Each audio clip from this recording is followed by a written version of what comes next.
It was an angel come down and he took me through, and all my suffering was to become my greatest asset going forward. And it was painful and it was horrible. And, all that stuff I learned on the streets, especially, and the losses of children and the suicide attempts and all that stuff became a greatest asset. These things on the back don't mean shit. The PH on the back doesn't mean anything what I do today. I have goosebumps up and down. I won't tell that story for 10 years, Chris. I would not tell it because people think I'm insane.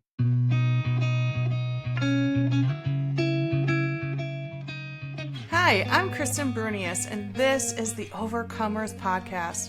I am so excited for you to hear the stories of incredible people overcoming trials and turning them into triumphs. From everyday moms and dads to entrepreneurs to community leaders and beyond, you'll see how everyone has a story of overcoming, and those stories are what connect us all. Let's hop right in.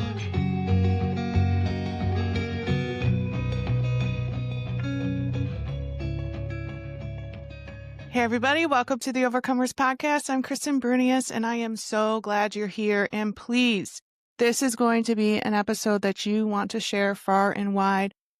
And this is the first episode on record that I almost had to pause the episode to collect myself because I've shed a few tears during episodes, but this was the first one that I had to take a few deep breaths to not start bawling while recording. So thank you, Jesus, that I was able to maintain some control of my emotions. But Dr. Robb Kelly, he's the addiction doctor on Instagram. Everyone run and follow him. And basically what he does is he combines neuroscience and other things to work on cutting edge addiction treatment. And he is changing the world. I am beyond honored to have interviewed him. You could feel his heart, but also his passion and his expertise. And he is ordained by God. He had an incredible spiritual encounter where the Lord picked him up and said, you are going to change people. And so can't wait for you to listen. This is definitely one you're going to want to share with your friends. Please go to the Instagram account, The Overcomers Podcast with KB.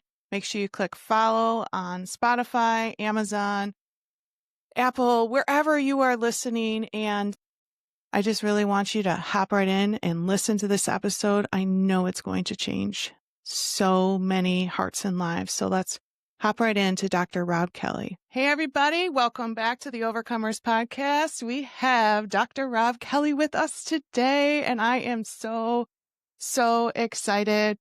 I came across his Instagram account, and on Instagram, you are known as the Addiction Doctor, and I just started gorging on your videos and just found your approach to just be incredible. And I related to a lot of it. I did have a little stint with addiction, but not nearly, what a lot of the people that you deal with is. But what I found interesting was your approach using neuroscience, and I have experience with things like brain spotting and EMDR and neurofeedback. And I was like, oh, this guy's so interesting. So I am beyond thrilled that you are here. So Dr. Robb, thank you for being here. Welcome to the Overcomers Podcast. Thank you, Kristen. Great to be here. Guys, this is going to be awesome. Take a seat. Yes. So I was telling you before we started recording that I've just been listening to podcast after podcast after podcast that you have been on, or you have hosted, and I just feel like my brain is going to explode. But the one that, as a millennial, when you mentioned Britney Spears, I was like, what? So that would be a fun story to start with, and then we can move backwards and kind of talk about how you got to where you are today. So for our other fellow millennials who are listening, you want to tell us a little bit about Britney Spears? Yeah, before I tell you guys, fully endorsed. Me and Brittany are friends. So we both laugh at this. And I asked her, could I share it? And she said yes. And I have been doing it for several years. So I just want to put that up front that we're good with doing that. So I was called by an agent saying that she needed help with all sorts of stuff. So we arranged to meet at a very famous restaurant in Dallas called Campese's Restaurant. It's an Italian place, beautiful place. And we all got there. She was doing a gig in Dallas. So the idea was around 10 p.m. she'd be in with us, and we chat. We always chat before we take anybody on. You have to pass an assessment to come on. That's probably one of the reasons we have a 98% success rate. So we were there at 10 o'clock. No, Brittany. 10, 11 o'clock. No, Brittany. 12 o'clock. I'm just about to go, and then she comes, and she's wild. And I don't have to tell you why she's wild, but she was out there. And as soon as I saw her, I just stood up and said, okay, this is not going to work. And I headed towards the door, and her father stood up with her bodyguard, a big black guy, beautiful guy. And they said, you can't go, you can't go. And of course, I was like, well, I'm out of there. I can't do this, you know. And he put his checkbook out, and he said, I'll write you a check right now for $1 million if you'll work with her. I said, it's not going to work. You're just wasting your money. And I'm very big on that because my parents went broke sending me to treatment centers and stuff, and they didn't work. And we're honest. If we don't think we can work with you, we will not take your money, you know? And that's what we did. I walked past them and left $1 million behind on the table. But to this day, I truly believe it's the right thing to do. And this is what we laugh about, Brittany and I, is when she shaved her head, it was all over the papers the next day. It was like, every time we mention that story and we're out anywhere, she's like laughing her head off. She's like, yeah, I know, Dr. Robb, you're amazing. But yeah, it's a serious disease. And we don't take any shit of anybody. You know, I am hardcore. You know, I died twice on the street. All my friends are dead from heroin or alcoholism, and ripped my mum's heart out. She died early from cancer for worrying about me when I was homeless. It's vicious. And one of the things when I came off the streets was I was angry at the medical fraternity because nobody could tell me what I was suffering from. Sure, they'd say, yeah, I think you're an alcoholic. You need to cut back on your alcohol, which I never could, and I couldn't understand why. Everything else I touched turned to gold, but every time with alcohol, it kicked me on my ass every time. So I set out with a vengeance to find out what's really going on. And half of it was aggressive research, and the other half in the beginning was anger. It's like, why is it taking my children off me, all this? There's got to be a reason. And we spent probably $1.5 million researching the brain, researching the conscious mind and the subconscious mind, researching behavior patterns, all this stuff. And we came to this report that we put out, is that alcoholics are born and drug addicts are made. And we traced the alcohol back, and we'll go into that later. But yeah, it's, and I work with movie stars now and musicians, and that's all I work with today. I only take on 4 patients every 3 months.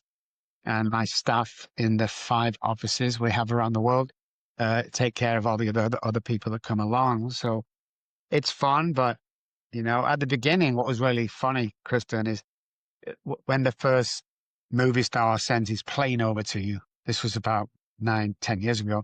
And you get on this private plane and and you're meeting these, you know, well-known movie stars, and it's all exciting. And after the years go by, it's a pain in the ass to get on a plane. You know, it's like they'll send a plane. It's like, okay, big deal. You know, it's very hard to get me on a plane these days. So yeah, we have fun. Yeah. Yeah. And I think sometimes what people forget is, you know, there's this notoriety with famous names and people, but at the end of the day, they're the same as us. You know, they're just normal, everyday people with stuff that they grew up with and stuff they're struggling with. They just do it a little bit louder and a little bit more in the public. And I love the fact that there's no amount of money that you would take when it wasn't the right time. And I think that's why you've been so successful and why you've gotten to where you're at today. So that's incredible. So let's go backwards a little bit. So where did this all start for you? How did you become the person that you are today? It goes way back to 9 years old when I first took my first drink on stage with my musical family. I was the bass player, and my auntie was singing, and my uncle was playing guitar. And they did the clubs and the pubs around England or around Manchester, sorry. that's where it started. I was on stage playing we did two halves back in the day. You did 25 minutes, break for 10, do another 25 minutes. And then other bands would play later into the night. After my first 25 minutes, I came off and I was struggling. I was scared, man. They opened the curtains and there was a lot of people there and I froze. Um, I got off and my uncle, he didn't mean it, but it's like, what the hell's going on? You know, shouting at me. And he gave me a beer and I drank the beer and my whole life changed right there and there.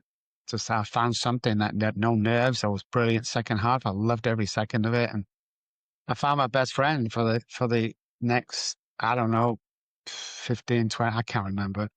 But yeah, that's where it started. At So 9, you said? 9 years old. Oh, And 9 years with old. alcoholics, there's alcoholics. It's a generational thing. It passed down from generation. It's a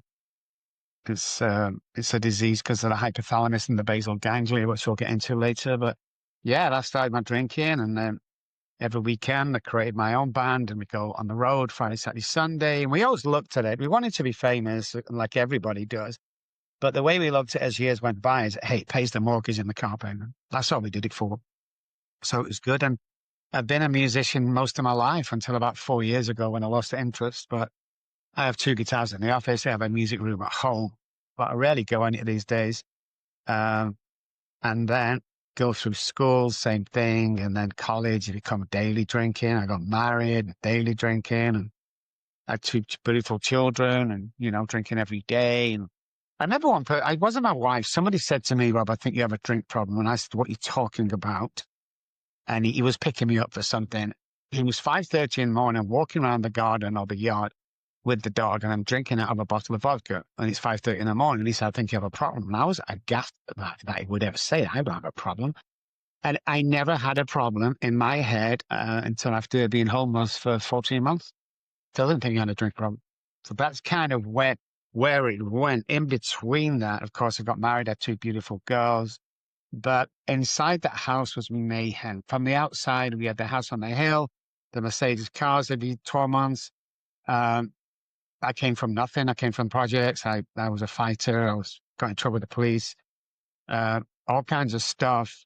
And then I'm building this business, if nothing else, you know, and creating things that were amazing, but drinking every day, man. I mean, I remember stabbing my wife 3 times one night because she wouldn't let me finish one bottle of vodka. When you get to that stage, you know, it's serious, but didn't think I had a problem. I could stop at any time. Yeah, and you know, I called the police and the ambulance for her because she was bleeding on the floor, and I jumped into a cab and fled to Spain, and I was there for 3 months until he dropped charges. So, you know, falling down the children, driving home from London to Manchester with the two little babies in the car, drinking a bottle of vodka. It's a 4-hour drive. It's just horrendous what I did, and of course, eventually everything was gone. And then you were homeless. Then I was homeless. I mean, there's a lot. What the story we look back on before mom and dad passed was I was drinking after the marriage, you know, I moved out to my mum's, which was like 6 doors away. And we were going to court for custody. I wasn't, but my wife was, rightly so as well. And I lasted 2 to 3 days in there, and my dad found me drinking in my old bedroom, and he's a very quiet man. He never says a word, you know. And he came up and he opened the door, and I'm trying to hide my drink. And this is what he said to me: son, you have to go. And I don't think he's ever called me son before, you know. Son, you have to go. So I was like, yeah, Dad, I'm sorry. I'll go tomorrow. You have to go now. So he walked me downstairs, a little bag of clothes that he packed for me. He opened the door. It was raining. He walked me through the door. He handed me £10, which is probably $100 today. And he closed the door.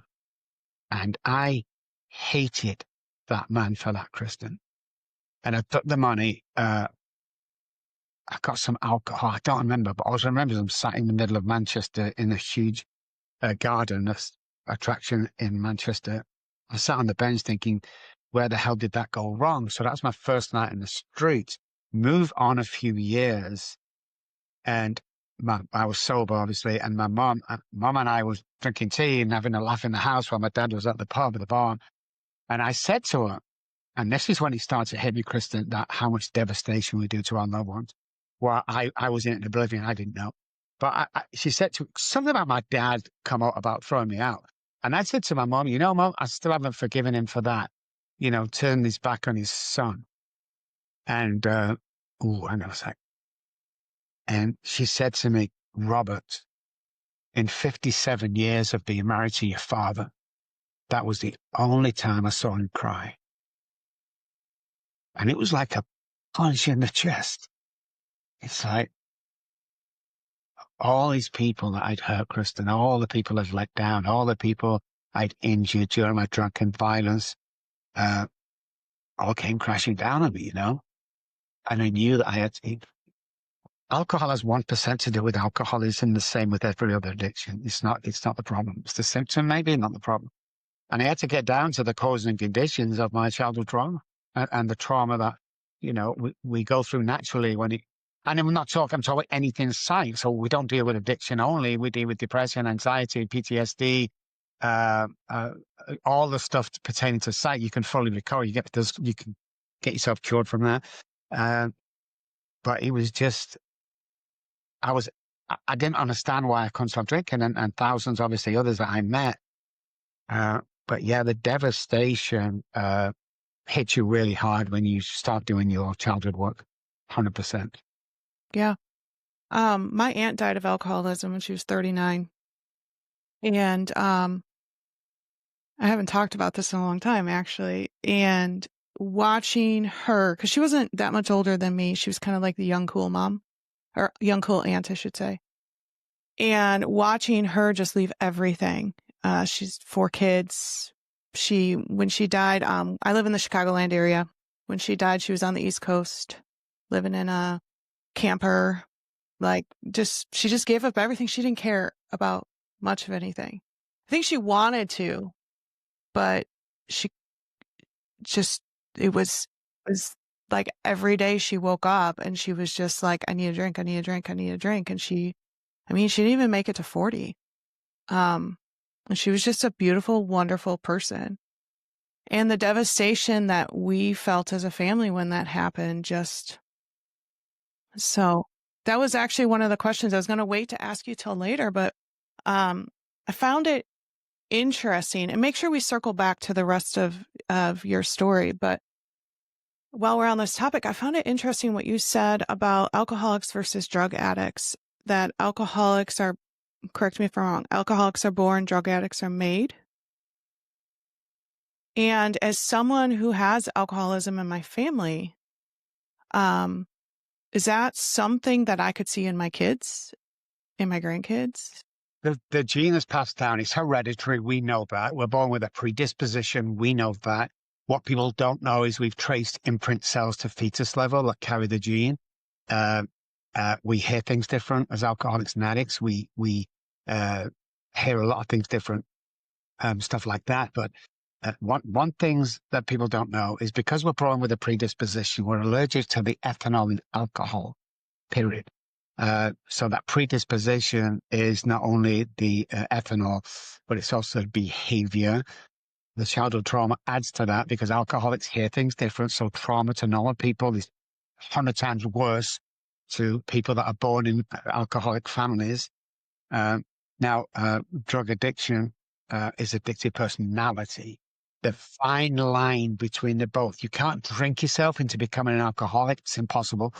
It's the only self-diagnosed illness in the world, and you can't drink yourself into becoming. You either are or you're not, and it skips generations. So the question you ask is unsure. I mean, if my daughter doesn't drink, and my other daughter doesn't because of what they saw, but it can skip 1, 2, 3 generations, and then it'll pop up. So 2 things I ask when people come to me and said, do I have a drink problem?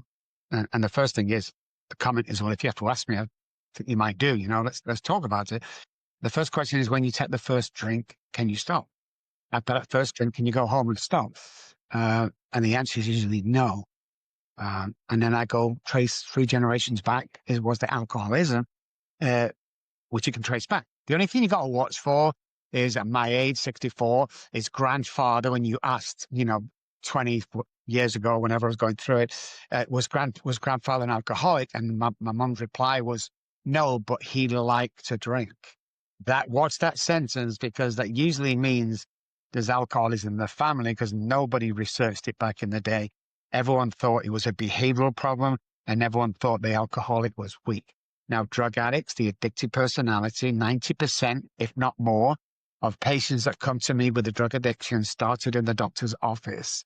So that's why we know. So 3 parts of the brain differ in an alcoholic than any other addiction. That's the hypothalamus, the basal ganglia, and the amygdala. And what's really important is the hypothalamus in that deal. So I get asked all the time, why can't my son or my wife stop? It's been loads of, repercussions, and, we threatened him, and his wife's left him, and he's got no job, and he just won't stop. And we can't understand it's a choice. It is not a choice when it comes to alcoholism, period. The hypothalamus from birth tells the person, human being, to drink water and eat food to survive. It's the survival part of our brain. It controls temperature and all.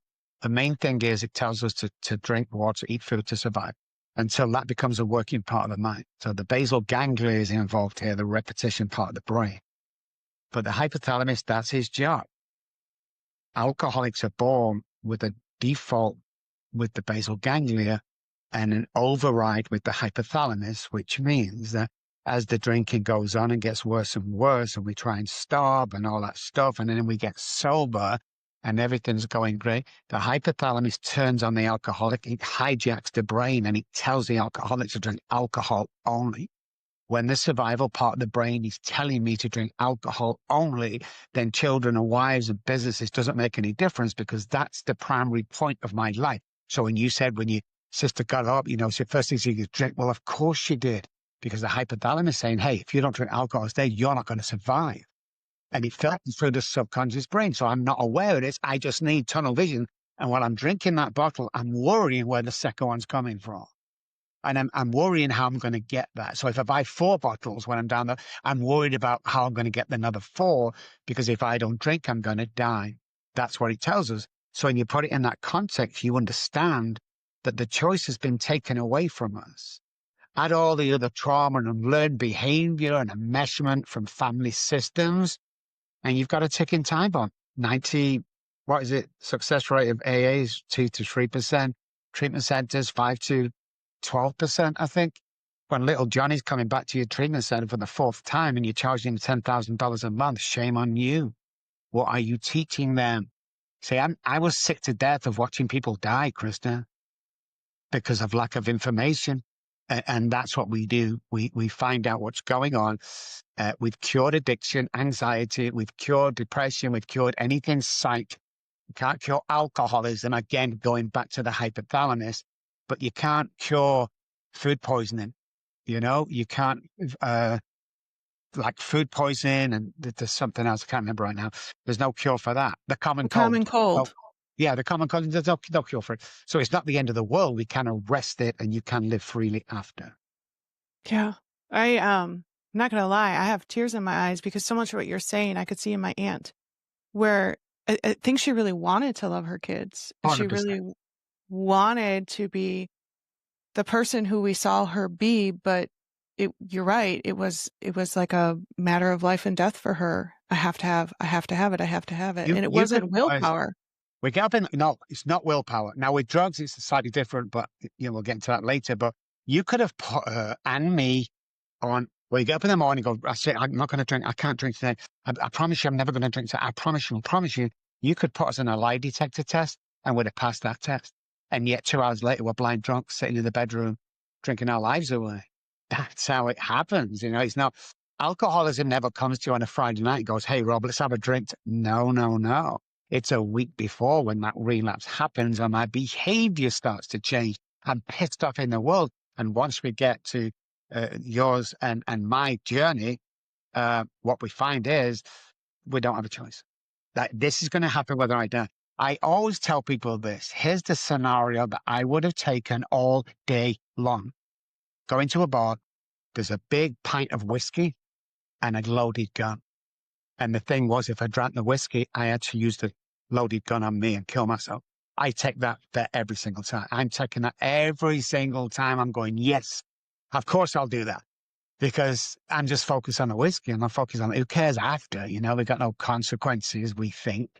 So yeah, that's how insane it is. And I don't think the general public realize how insane we become and why we will maim, kill, hurt, devastate people around us to get the alcohol until we die. Yeah. Yeah. In a way, you kind of healed a little part of my heart to understand why my aunt did what she did, you know? That's why I'm getting a little teary-eyed because there were sometimes I would look at her and be like, how could you be so selfish? Yes. Yes.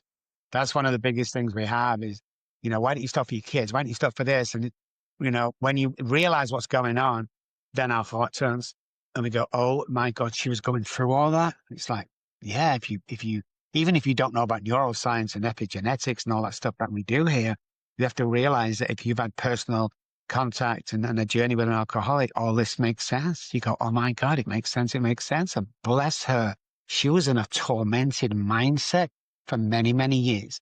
And we push people away and stuff like that. And all of a sudden we're outcasts. There's not caring. You're weak. You're not strong. Do it for your kids. And it's like, that's old thinking back to the 60s and the 70s. That's what people are using as textbooks to learn about addiction. It's wrong. Everything you know about addiction and alcoholism is not the truth. Oh, that's why we need you. That's why we need more of you. So let's go back to your story. So you're homeless. What changed? I had a huge spiritual awakening on the street. So I'm on the streets for 14 months and I died twice with 5 other suicide attempts. They brought me back to life on the side of a dark, stinky, rainy day in Manchester.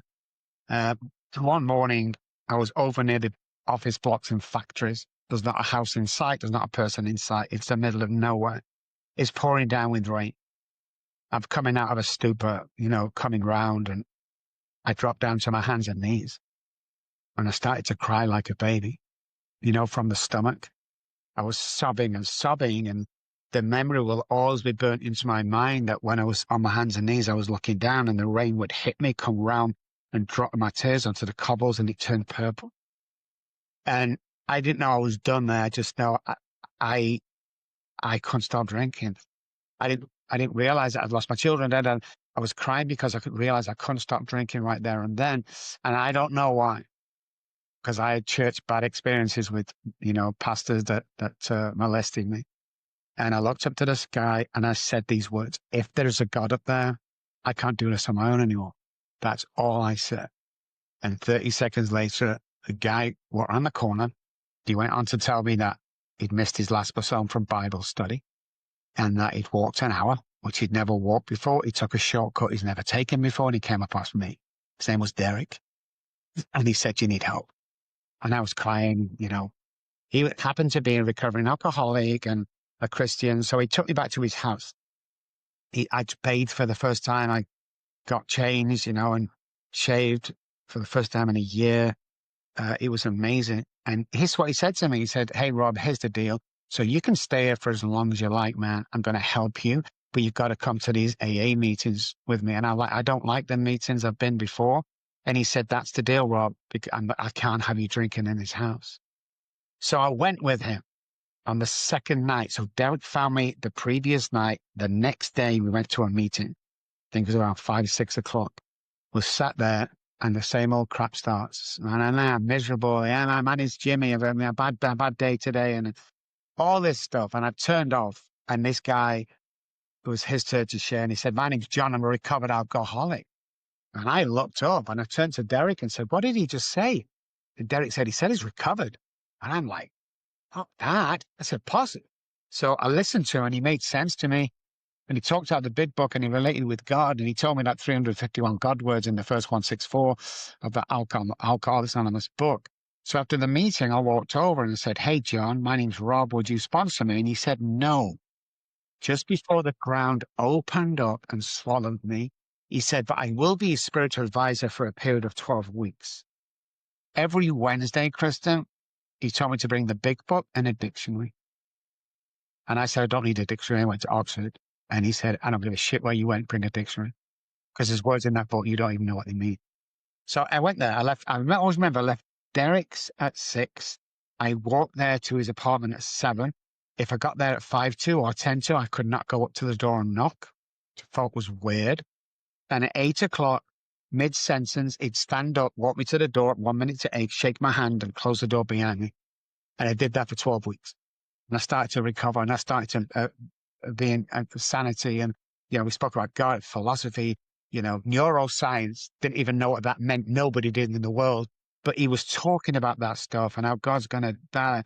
And at 8 o'clock, 1 minute to 8, he walks me to the door and he said, Rob, I've got to say you one more thing from God. He told me to tell you your life's going to change from tomorrow, and go out and tell everybody they can fully recover from this stuff. And I'm like, I can't do that, John. People in AA would kill me. But that was the deal that we made as I left his house. I got home. I walked differently on the way home, Kristen. I felt positive. I felt strong.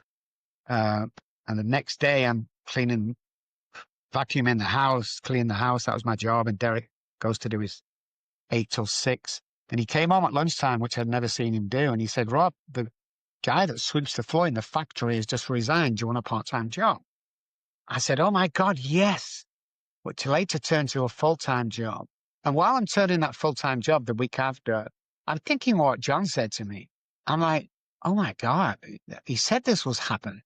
So on my first pay packet, I bought him a little teddy bear from the gas station and a card. And I wrote onto the card, thank you, John, for introducing me to God, because he, capital H, took the compulsion to drink away. And I'm round to his house and I'm so excited, Kristen, to tell him that what you said came true. The only thing that hadn't in such a short period, he said he'd taken me far away from my home country, which wasn't going to happen, of course. And I got there and I knocked on the door and there's no answer. And the curtains looked a little bit dirty or dusty, the net curtains he had. So I was knocking and the woman on the right-hand apartment stuck her head out and said, can I help you? I said, yeah, where's John still live here? Has he moved or something? And she said, John who? And I said, the guy who lives here. Well, I mean, John. And she went on to tell me that she works shift patterns and maybe she hasn't seen him yet. So I went around to the left hand and knocked on the left-hand side apartment, and the big guy came to the door. He's like, what do you want? So can you tell me where John's moved to? John who? I said, John, your neighbor, what's going on? Have you been drinking or something? John, your neighbor, the guy next door. John, your neighbor. He wanted to tell me that on the door where John lived, there used to be yellow tape and the apartment was derelict. And if I was to walk through that door, I would fall 3 flights down and kill myself. Now, I think this guy's insane. So he's keeping me up all night. But the next day I went back to the meeting where I'd met John 3-4 months ago. And when I walked in, the chairman went, oh my God, Rob's back, guys. And like, oh, brilliant, brilliant. And I'm like, oh my God, thank God for that. I thought I was going insane. I said to the chairman, what nights does John come here? And he said, John who? I said, the guy who was over near the coffee machine speaking to him. He asked him to sponsor me and, stuff like that. He said, Rob, we saw you speaking to yourself. We thought you were praying. We've never found that way. But 90% of what I do today, and the reason we have a 98% success rate, is a direct correlation of what John taught me. I have goosebumps up and down. I won't tell that story for 10 years, Chris. I would not tell it because people think I'm insane. I think you have an angel. Yeah, definitely. That is funny because as time went on, when I finally told people, they go, oh my God, I've got a similar story. And I'm like, God, thank God. So as the years when it was an angel come down, and he took me through, and all my suffering was to become my greatest asset going forward. And it was painful and it was horrible. And, all that stuff I learned on the streets, especially, and the losses of children and the suicide attempts and all that stuff became a greatest asset. These things on the back don't mean shit. The PH on the back doesn't mean anything what I do today. It's purely that, what John told me, and the neuroscience. We use 2 or 3 tools, neuroscience that's brand new that we're getting great results from. But yeah, crazy. And I actually put a private detective firm. When I started to get wealthy, I put a private detective firm, the best you can buy, apparently in Manchester, England, and they could not trace him. And they were known for tracing anybody in the world. And you got a name and an address, we'll trace him. Couldn't find him. I almost feel a little speechless. I don't know what to say other than there was an anointing on you and that God had written your story and he knew that you were going to have such a great impact. And only someone who has been through it can understand what these people are going through and to understand them and to be able to meet them where they're at and say, wake up and stop. Wake Yes. up. Because a lot of people are asleep, and people go, I guess it's still, oh, that's not true. That's a bit far-fetched. Explain to me, guys, how the hell I came from homelessness to here. And just in case you don't know, Harvard voted me the #1 addiction doctor in the world. And I work with the FBI and all them great things. It's like, how did I come from homeless to here? Because as far as I'm concerned, that's humanly impossible. I've never, we get well, we get a job back. From there to here, explain to me how that would happen, guys. So, that's one of the reasons I wouldn't tell it, because that's a bit far-fetched. It's the reason why I'm here. That's all I can tell you. Because I know two things today. I got nothing to prove to anybody or anything, and I really don't give a shit what you think about me. I'm just here to give testimony and save lives. Like, you get podcasters on, like, okay, go to my website or buy my new book. We don't do stuff like that. We'll give the book away at the end. It's like, if we can save a life today, Kristen, when this goes out, paid in full. We've done our job. Amen. I couldn't agree with you more. So let's talk neuroscience. My favorite subject. Oh, so before you fell into addiction, or actually, really addiction started very young, but before you were in full-blown alcoholism, we'll say that, you went to school for psychology, correct? And then how do you feel like that experience in psychology, and then when you went on to have this transformative experience and then went on to start to help people in recovery, how did that all lead you to neuroscience?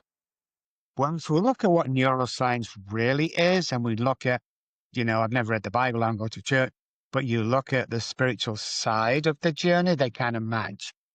So in 1938, they wrote that big book. 1939, it was published. They had what's called a psychic change. He said it's vital, necessary to life. It's vital that we have the psychic change. Well, psychic is of the mind and a change. So unless we have the change of mind, we're never going to recover. And people don't know what that means. But today, after 11 years of that huge discovery that the brain isn't hardwired and we can actually change the patterns, neuroplasticity. So it goes hand in hand, to be honest. So one of the and you've got to remember that when I first came here and started teaching this, they took my license off me to practice. They said I was talking crap, teaching woo-woo, I was doing harm. It took me 6 months to get my license back, and which I lecture to those guys today, which is still mind-blowing, but yeah, it was all new. So we was kind of going through this years and years before the word neuroscience came up, and was studying the different parts of the brain and the way the brain works and stuff like that. And what we found was just absolutely mind-blowing. When we find out how powerful the mind is, and we only walk around 45 to 50% our capability because of the trauma and the childhood trauma and the learned behavior and patterning of the brain. It's like, we're only supposed to do this. We can't do that. We can't dream that big. If I just get a job or a little business, why don't build an empire? Well, I don't think it's possible. Well, attitude like that is not. But I'm here to categorically tell you guys that anything is possible once you know what's going on. And when I first came here, I always told people that, Kristen, and the first thing they would say back to me was, I can't be president of the United States.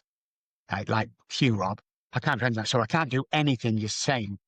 Let's forget our political views for a second, but some years ago, not this term, but some years ago, didn't we have a businessman running the country with no political experience whatsoever? Don't dare tell me you can't achieve your dreams. Somebody's put that there. That limited belief, someone's put that there. So we wanted to find all about that, of how powerful it is. And we spent a lot of money doing this, and we've been practicing this for about 7-8 years right now. And the new tools we've got probably about a year. But yeah, it's fascinating when you know how the conscious brain, the subconscious brain works, and how the subconscious brain wakes us up in the morning. And then we actually discover why that was happening. And we found out that during a normal circadian sleep pattern of anybody, between the hours of 2 and 5, and when the body is at its most repair, so the oxygen is really low. And what we found that subconscious brain runs on in a hypoxic situation. So for the conscious brain to be kicked in, you need to be flooded with oxygen. So the subconscious brain wakes us up. It's one of the reasons why nobody has ever woke up laughing. We don't have hardly any oxygen in our system. So if we could flood the brain and the body, every cell, with what we call oxygen work, first thing in the morning, just as you get up, sit on the side of the bed, then what that happens for 24 hours, because different parts of the brain reset every 24 hours, is it knocks out the subconscious brain and the conscious brain that loves oxygen. So we kind of do this first thing in the morning. We get rid of this guy. This is a guy who's going to stub your toe, waste of time, probably going to relapse, never any good, steals, lies, cheat. All this guy here has gone for the day. This guy here, this guy here can conquer the world. He's the nice guy. Everything John does turns to gold. That's the conscious brain. It's not John, because this guy believes that whatever he touches will work. This guy believes that he can inspire people. This guy believes that I can literally do anything that I want to do. But what happens is the next morning is this guy wakes us up again. So it has to be repeated every single day, along with a couple of other things that we tell our guys to do every single day to set you up for the day. Now, not a lot of people, if any, know that. They just go through life and, they might go to an Oxygen practice or Oxygen chamber, but it's not the same thing as the 20 exaggerated breaths in first thing in the morning. You have to do it. Otherwise, you will never achieve what you want to achieve. And again, there's a couple more things we do in the morning and nighttime. Tell me more. I remember from listening to one of your other podcasts, you talked about brushing your teeth with the opposite hand. So is that one of the things besides the breathing that you do every morning? So from childhood trauma to growing up to surroundings, now we have pattern of brains. Our brain is in a pattern without us even knowing that. If you've ever been out on an outing with a bunch of friends on a bus somewhere, you go to the seaside, you get off, food, drinks, you have a laugh, you go on the fun fair. When you get back on the bus at 6 o'clock, which seat do you sit in? It's usually the one you traveled there in. To the extent if somebody sat, hey, that's my seat, jokingly, but it's all in patterns. If we can break that pattern slowly but surely, we change the behavior, because that's what it's about. And we change the thinking around that task. So get up in the morning, do the 20 and it should look like this. Really make that face as you intake everything you can. When we do that, the conscious brain is in. Walk into the bathroom, stand 6 feet away from the mirror and say, I love you, 10 times.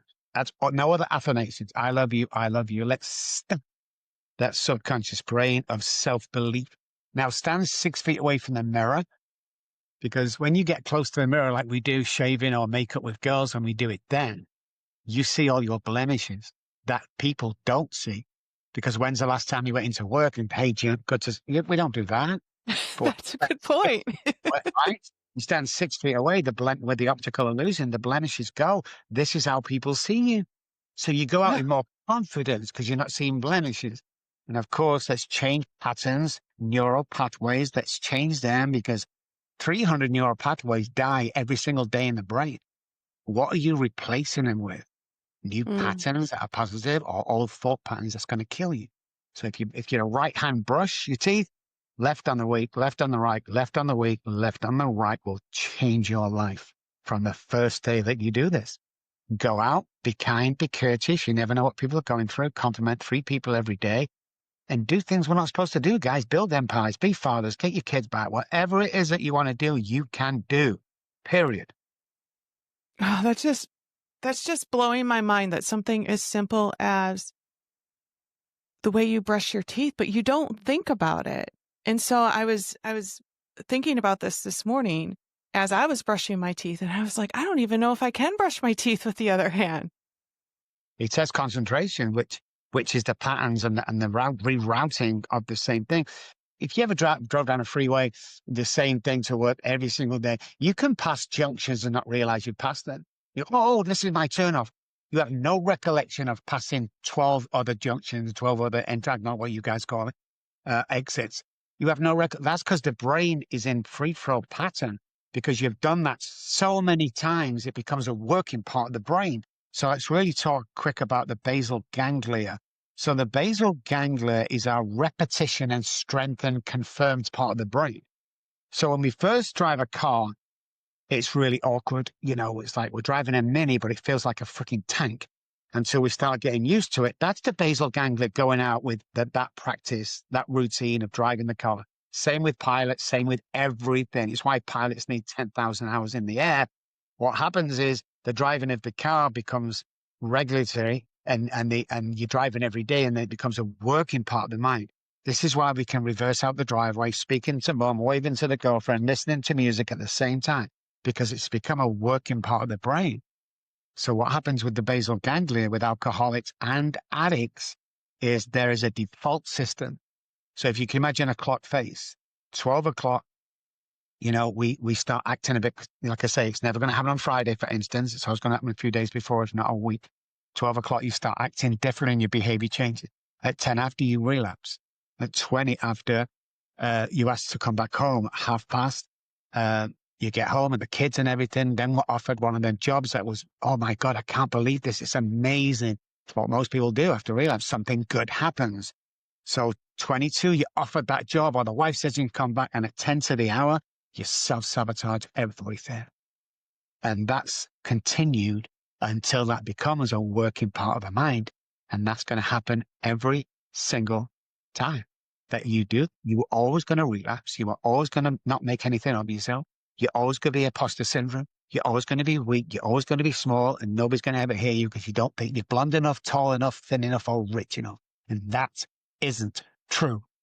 That's been put there. And the addiction and the alcohol, I'm sorry. Oh my God, sorry is a sorry word. Let's get up, get off the floor, realize who you are, find your identity. An easy way of showing it is man and wife are married, they split up. The wife's identity is usually the man's, his football team, his friends, his this. So when the wife's separated, she doesn't have an identity. It's the same with addiction, depression, anxiety, PTSD, all that we treat is your identity is gone. Once we start building our identity or finding out why you were put on this earth, finding out why and how you can clear that stuff up and move on. And that stuff can become your greatest asset going forward. I don't describe myself as alcoholic these days, haven't for 3 years. And you can start making things happen. But what you don't realize scientifically, because this isn't a recovery, this is science. This is a stopping drinking. This is science. So you've got to mix the both. You don't just get it one day and, hey, look at me, I'm never drinking. If you're an alcoholic, it doesn't work. This is science. That once we start looking at this and put it into action, the things you have never seen before, the chances, the opportunities, all that stuff, because of the hypothalamus and the drink or drug, or I'm in depression. You've never seen this stuff around you. And I might get in trouble for this, I don't give a shit. I only employ people that's been through what we teach. So if you're on a counselor on my drug or alcohol side, you have to have gone through it, period. If we have 2 counselors for depression, they've gone through it. They've really gone through it. And when you've gone through it, you can relate. Now, another thing that I get in trouble for, if you're a therapist and you've never been through alcohol and drug addiction, you can't help a drug addict or an alcoholic. You can help somebody who abuses alcohol or wants to stop drinking. There's the fine line. Hey, Johnny around the corner, he drinks every day. He's an alcoholic. That's not true. You can get 10 DUIs warnings. You can get 100 warnings of the doctor. It does not make you an alcoholic. It's all the other stuff we talk about. And when we realize this, we can recover. It just made me think of a question. What is the difference between someone who drinks heavy and an alcoholic? Someone who drinks heavy is learned behavior. An enmeshment or at the bar every night with your friends and you got a hangover, but you can stop when you want to. So if the doctor says, hey, if you don't stop drinking, Jimmy, you're going to die, man. He's going to come back, tell his wife, and they're going to cut back straight away. Oh my God, that's a heavy drinker. Now, alcoholics, again, can't do that. I remember in a hospital, uh, I was lying on the bed. I'd just come out of alcoholic poisoning. They just about saved my life.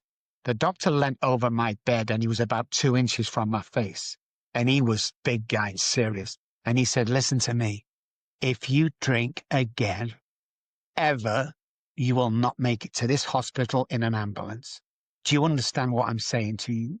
While he's telling me this, Kristen, I'm looking over his shoulder at the clock, realizing that I've got 2 hours to get out of here and get to the liquor store before it closes. That's the difference. Yeah. That is a big difference. One other question I just remembered to ask you is you talked a little bit about being allergic. Does that have to do with the methylation process?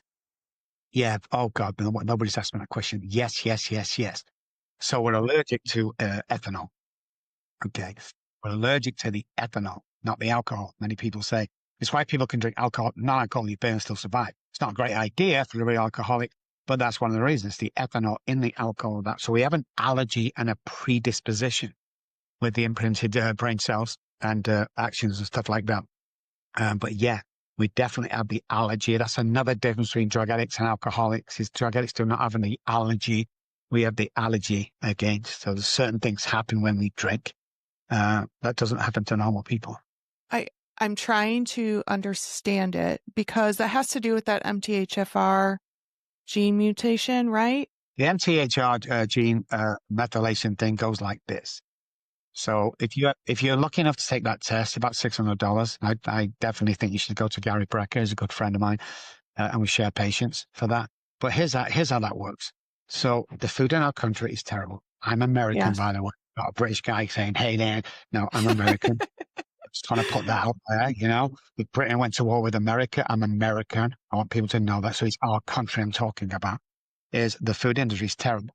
So if you're picking health bars up or whatever, and you look on the back, there's always, if it starts with canola oil or sunflower oil, they are rancid seed oils, GMO. We're not supposed to eat plastic food. So what happens when we eat it is everything we eat is not used in the source that it goes in. It's methylated into the source that we can use for energy and everything.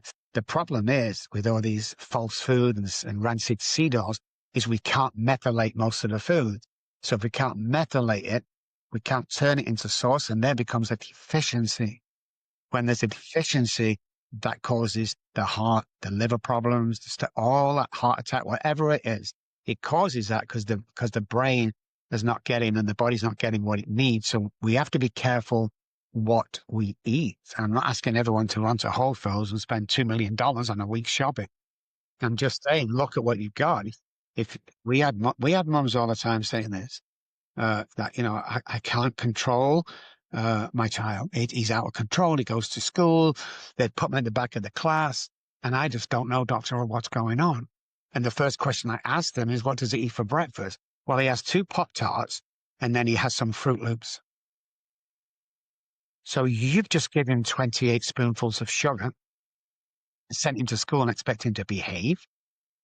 And there's tears and everything. But yeah, what we eat today is direct. What we eat is how we are or something. I forget what the saying is. Is so true. So just be careful. One day try and eat healthily. McDonald's is the worst food that a human being can eat. If you don't believe me, go and buy a cheeseburger with fries, wrap it up, stick it in the cupboard, not try and save it in the fridge. Stick it in the cupboard, go back to it in 12 months' time. It'll be exactly the same. And then put that outside for the animals or the ants. There's not one ant or animal go anywhere near that. So America has been, answer me this question. Why is there 3 to 4 ingredients in McDonald's fries in England and there's 27 ingredients in McDonald's fries in America? Oh, and I hope so much that some of this starts to change here. I think it is starting. Well, we're speaking to Robb Kelly right now and about the 9-dimensional thing, the software to change minds, subliminal messaging stuff. But I know Gary Brecker has just become his guy, and it will change because most things we put in has the diverse effects. Of course it does. We can't just eat crap and expect us to perform at the best. We just can't do it. But try one day. Try. We did a live TV things about 6 months ago, and we're trying to prove to people what they're eating And sugar is never listed as sugar, by the way. Just remember that point in a second.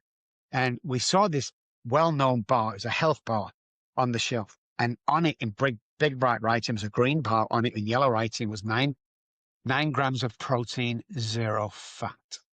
Now, obviously, you're going, wow, I'm going to get that for my family. Then I knew what was happening, but I turned it around for the camera. There was 20-something ingredients in it. And the first ingredient was canola oil. The second ingredient was other oil. What? And then there was GMO, there was all sorts, red colors. You had to put all sorts of stuff in there that kill us. But all you see is the 9 grams of protein and 0 fat or 0 sugar or 0 carbs, whatever choice they use attracts you to it. It's not true. Turn it around. Always look on the label to see what you're eating. Okay?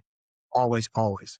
To just change once a day, eat, if you can afford it, guys, buy grass-fed something for a day, steak or whatever, and then buy, real potatoes instead of, the false shit that's sometimes sold. And the stuff we grew up on, know? Yeah. I will say, and this is not the topic. Sorry, we went a little on a rabbit trail, but I will say that there is seeming to be a movement with younger parents and Gary Brecka and RFK Jr. and those types of people are making a huge impact, and they're changing things. But yeah, that methylation stuff is so interesting to me, which makes sense, because if you have the issue with the methylation and then you have the family history, you're kind of a ticking time bomb 100%. in a way. Yeah. Yeah. Great way to put it. You really are. Yeah. Yeah. So when someone comes to you and you decide to work with them, they do the breathing in the morning. They brush with the opposite hand every other week. They try to change some of their patterns. They're working. What does an approach? I know it's different for every single person, but what does a typical approach look like coming from the neuroscience perspective? When you come in for the first day, we find everything about you before you come in.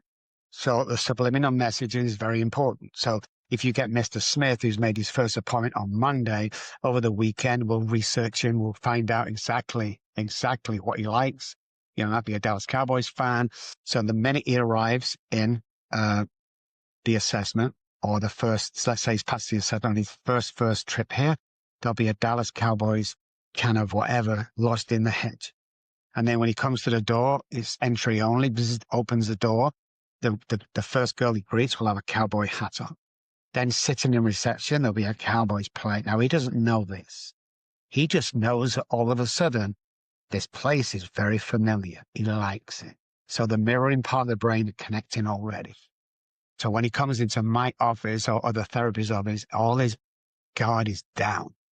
It's right down, so he's ready to speak and be honest about what he's doing, because he feels, the comfort. Anything you have in common, you could be in Spain. You're walking down, you've got a Cowboys shirt on, you see another guy with a Cowboys shirt, you don't no idea who he is, but you're friends straight away. It's kind of that thing when you come in the office, you trust us and you're open straight away. And then we use 9-dimensional breathwork therapy, which is using headphones, which is 9 subliminal messaging that goes straight into the subconscious brain and starts to override the subconscious self-sabotage. And then we do brain spotting, somatic experience, NLP, all the great stuff we do to start patterning things. There's homework. You come in here an hour a day, or telehealth for an hour a day. You have to check in 3 or 4 times a day. If you're late you're supposed to check in, let's say 8, 12, 1. If you check in after 8, like 5 minutes past, you get 1 warning. If you text in 3 times, we drop you from the program, and you won't get any money back, and you're gone. You finished. You waste no time. The amount of people that come, mum and dad say, "Oh, right, you any check you want?" I'm like, no. If they don't want to be here, then I'm going to be here. And the assessment is pretty harsh. I try and put people off.